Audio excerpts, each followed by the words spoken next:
சாய்ராம். உங்களை துன்புறுத்தியவர்களையும் உங்களை விமர்சித்தவர்களையும் மன்னித்து விடுங்கள். எது நடந்தாலும் அது உங்கள் நன்மைக்கு என்று நம்புங்கள். யாராவது உங்களை தவறாக பேசினால் நீங்கள் எதிர்த்து பேசாதீர்கள். அவர் விமர்சித்தது உங்கள் உடலையா அல்லது ஆத்மாவையா என்று உங்களுக்குள்ளேயே விசாரித்து பாருங்கள். அவர் உடலை விமர்சித்தால் மறைமுகமாக அவர் உங்களுக்கு ஓர் உபகாரம்தான் செய்துள்ளார். ஏனென்றால் உடல் என்பது வெறும் சதை, இரத்தம், எலும்புகள் மற்றும் மலம் ஆகியவற்றின் குவியலே. மாறாக அவர் ஆத்மாவை விமர்சித்தால் அது அவரையே விமர்சிப்பதற்கு சமம். ஏனென்றால் உங்கள் இருவரிடமும் உள்ளது அதே ஆத்மாதான். இவ்வகையாக மன்னிக்கும் குணத்தையும் பரந்த மனப்பான்மையையும் ஒருவர் வளர்த்து கொள்ள வேண்டும்.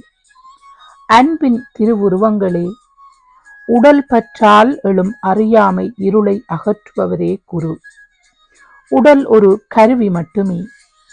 செயலாற்றுவதற்கே கடவுள் உங்களுக்கு உடலை கொடுத்துள்ளார். இது கடவுளின் பரிசு. அனைத்து உடல்களையும் கடவுளின் கோவில்களாக கருதி வணங்குங்கள். உங்கள் எதிரிகளையும் வணங்குங்கள். யாரை நீங்கள் வணங்கினாலும் அது கடவுளையே சென்றடையும். யாரை நீங்கள் நிந்தித்தாலும் அதுவும் கடவுளையே சென்றடையும். மனிதனின் மகிழ்ச்சியின்மை, பதட்டம், துன்பம் மற்றும் அமைதியின்மைக்கு உடலின் மீதான பற்றுதலே முக்கிய காரணமாகும். மனதை பவித்திரமாக வைத்திருங்கள். இறை கடாட்சம் எப்போதும் உங்களுடன் இருக்கும். நல்லதே நினையுங்கள், நல்லதே பேசுங்கள், நல்லதே செய்யுங்கள், நல்லதே நடக்கும். ஓம் சாய்ராம். ஸ்ரீ சாய்ராம். ஜெய் ஜெய் சாய்ராம்.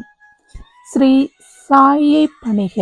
அனைவருக்கும் சாந்தி நிலவட்டும். ஜெய் சாய்ராம்.